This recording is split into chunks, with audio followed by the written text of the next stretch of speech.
వాడని కోట్లున్న లక్షణాలు సరే మన కొంపలో కాలు పెట్టాడంటే మన కోకలు లంగాలు మడవలసిందేనా.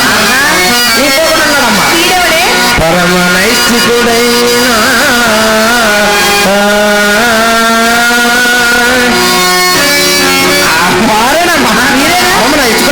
మన ఇంట్లో ఏం పనమ్మా? అయ్యో నా తల్లి, అమ్మని ఇష్టకున్నాడంటే పూజారులైనా వాళ్ళకేమో ఇప్పుడు ఆ యావ ఎక్కువగా ఉంది. అలాంటి పరమ నైతికుడైనా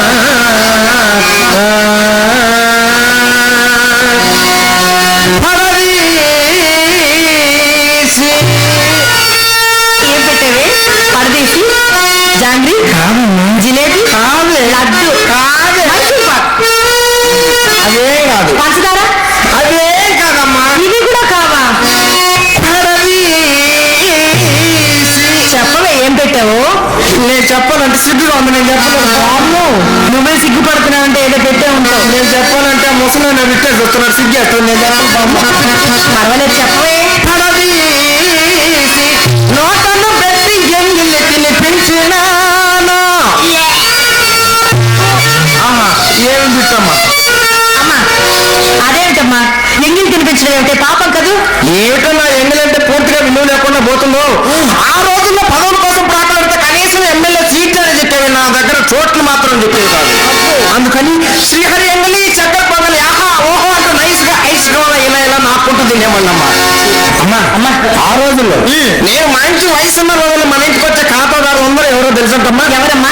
రాజులు, రారాజులు, జమీందారులు, జాగీర్దారులు, విఠులు, విఠాగ్రేశ్వర్లు, డాక్టర్లు, యాక్టర్లు, డైరెక్టర్లు, ఓనర్లు, డ్రైవర్లు, క్లీనర్లు, వచ్చే జనం పోయే జనం, వేసే తలుపు తీసే తలుపు, వేసే తలుపు తీసే వేసే తలుపు తీసే తలుపు. ఆయాసం వచ్చింది ఎందుకే? తలుపు వేసి తీసిన రొప్పు నాది, నా ఆయాసం నాదా. సినిమా హాల్ కన్నా మధ్యలో 7 నిమిషాలు ఎంట్రో వెళ్ళినట్టు కానీ నా ఆఫీస్కి అసలు ఎంట్రో అమ్మా అంత సంపాదించా. అదేనే 2 కోట్లు సంపాదించా. ఏంటి నేనంటే లెక్కలెక్కన పోతుంది మరేను. 2 కోట్లు సంపాదించా. 2 కోట్లు.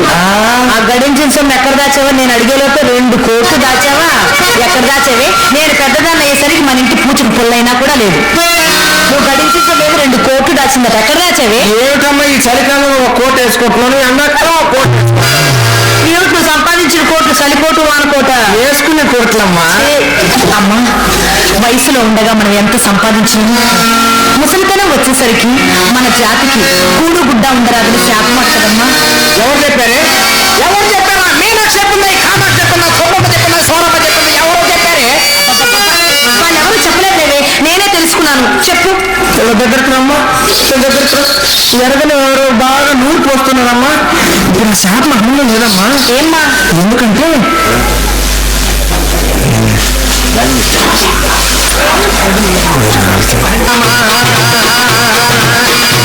చాలుమైనా అది ఎంత చిన్నదైనా నువ్వు నేను ఒకటైపోదామా.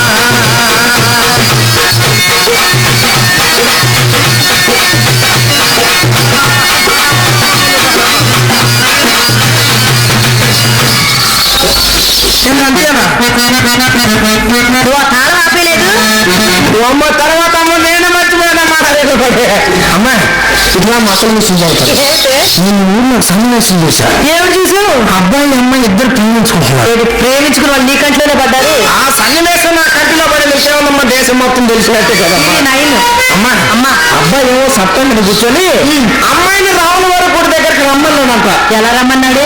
మా అమ్మాయి ఏమో బిల్లు తీసుకొని బోర్డు దగ్గరికి వెళ్ళి మంచినీళ్ళు తెచ్చుకున్నాడు. అవునులే. రావుల వారి గుడి దగ్గరికి రమ్మన్నాడు. వాడి సైగ చూడు. చెప్పమ్మా. అబ్బాయి సత్తం మీద కూర్చున్నాడు.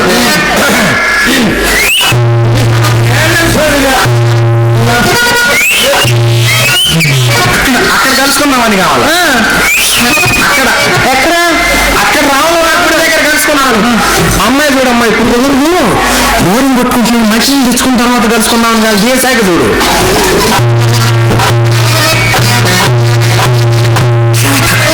మంచినీళ్ళు తెచ్చుకుంటాను ఇప్పుడు కుదరదయ్యా. ఇలా మాట్లాడుకుంటున్నారమ్మా. పెద్దోళ్ళు ఎవరో ఒకరు చూసి తల్లినాడు మాట్లాడలేదమ్మా. అవును, అందుకని వాడు రెచ్చిపోయి పాట పడతాడు.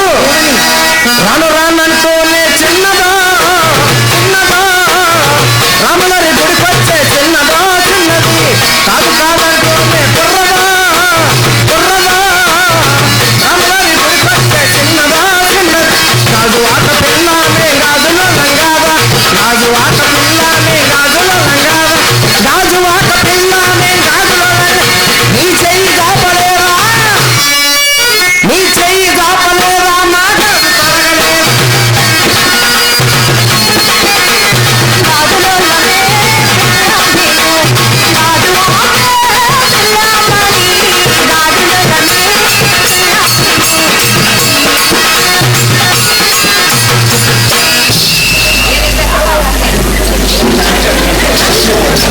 ఏమిటో ఇప్పుడు దాకా బ్రహ్మాండంగా నాట్యం చేస్తున్నా కాళ్ళు ఆగినాయటమ్మా. నీ తాళం మళ్ళీ ఆగిపోయింది. నేను నా తాళాలు బయట తీస్తే నీ కాళ్ళు ఆగిపోయా. అవును. ఏది నా తాళాలు బయట తీస్తే కాళ్ళు ఆగిపోయా. అవునమ్మా, లోపలేసి అంత మటుకు సంతోషపడమ్మా. నేను మంచి వయసులో ఉన్న రోజుల్లో నా తలుపులు తీస్తే పోయి రైలు బండి సైతం లారీ సైతం అయిపోయాయి. మరి నా కాళ్ళు ఆగిపోతాం అసలు ఎక్కడ అదేనమ్మా. అసలు విషయం మర్చిపోయాడు. ఏమిటి? ఈ ఊర్లో చాలా విషయాలు జరుగుతున్నాయి. అవునవును, నీ విషయం ఏ దేవుడమైనా భవానీ శంకరం మీదే కాదమ్మా. కాదా? మన ఆడవాళ్ళు 4 రకాల మనస్తత్వాలు కలిగిన ఆడవాళ్ళు ఉన్నారు. ఓహో, దీని మీద రీసెర్చ్ చేస్తున్నావు అన్నమాట నువ్వు. చెప్పు. హస్తిని చిత్తిని శంకిని కాము. మొదటి రకం కుర్రాళ్ళని చూసి కులకపోతామా బజార్కి వచ్చి బండి కింద పడుతాం. ఇక 2వ రకం ఉందమ్మా. గంటకు వస్తామైద్దమ్మా వాడికోసారి ముఖం కడిగిద్దమ్మా. ఇక 3వ రకం ఉందమ్మా. ఈమెవరే? ఈమె గురించి ఏం చెప్పేదినమ్మా. సతీ సావిత్రి అలసినట్టు ఈమె కావాలి మహాప్రతివత అనుకుంటారు చూసే జనం అందరమ్మా. పొద్దున్నే లేచిద్ది మొగుడు కాళ్ళకి దండం పెట్టిద్దమ్మా. సాటుగా మరిది కన్ను కొట్టింది. ఇక 4వ రకం ఉందమ్మా. ఈమెవరు? అమ్మతోటి ఇవన్నీ అక్షర సత్యాలమ్మా. ఇక 4వ రకం ఉంది. ఏ ఊరికి అమ్మా. ఏం 60 సంవత్సరాల వయసు వచ్చి తలంతో తల్లగా నడిచిన తనకు నల్లటి రంగేసి పుట్టాడు మల్లెపూలు పెట్టి 16 సంవత్సరాలు కుర్రాడు బజార్ని పోతంటే అంటది. ఏమని? ఏం మామయ్య బాగున్నా బాబాయ్ నిన్నే మామయ్య పిలిస్తే పలకవే అంటే వాడంటాడు వస్తే నీ అమ్మ కడుపుతారా. నీ వయసు ఎక్కడ నా వయసు ఎక్కడ అబ్బాయికి కొండ ఎక్కడ బొట్ల పాలెం తొండ ఎక్కడ నువ్వు పట్టుకుని నన్ను మామయ్య బాబాయ్ అంటావు న్యాయంగా ఉందంటే ఇది అంటది.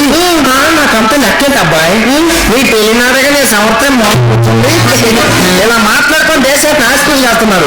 సరేగా అబ్బాయి ఏడమ్మా. అదే ఏ అబ్బాయి అమ్మా? అల్లుడు అబ్బాయి అల్లుడు గారు భవానీ శంకరం గారు. ఆ వంకరం గారే ఏడమ్మా. శంకరం గారు అంట ఎంత మర్యాద. అసలు భవానీ శంకరం అంటే అర్థం తెలుసమ్మా. భవానీ అంటే బడా చోర్, శంకరం అంటే చెడిపోయినాడు. చెడిపోయినాడు దగ్గరే ఉండే చేతుల్లో అనుకుని పట్టి తప్ప. ఆయన ఈ పూట ఎవరినో అప్పడిగారట. వాడు తప్పక ఇస్తాను వాగ్దానం కూడా చేశారు. అందరికీ వెళ్ళి ఉన్నాడు. ఇంకొక మాట చెప్పలేదంటమ్మా. ఏమిటమ్మా? ఆయన తెచ్చి నీ దోషుట్లో పోతానని చెప్పుంటాడే. చెప్పాడు మర్చిపోయావు. ఆ దోషులు తెచ్చి నా సంచిలో పోయి ఈ ఊర్లో ఆయనకు అప్పించే ఎదగడమ్మా. ఏమ్మా? ఇది వరకంటే సైకిల్ షాప్ ఉందమ్మా. అప్పుడు తెచ్చాడమ్మా కట్లు. ఈ సంగతి బాకీ వాళ్ళు తెలిసిన వచ్చారో తలా ఒక సైకిల్ తీసుకున్నాడు. ఇప్పుడు దాని తాలూకు ఒకే ఒక వస్తువు మిగిలితే చేత పట్టుకొని తిరుగుతున్నాడు. ఏమిటమ్మా అది? గాలి కొట్టే పంపుతో మనకి ఏమిటమ్మా పని? పెద్దదాని నువ్వైనా చిన్న చిత్రపోయినా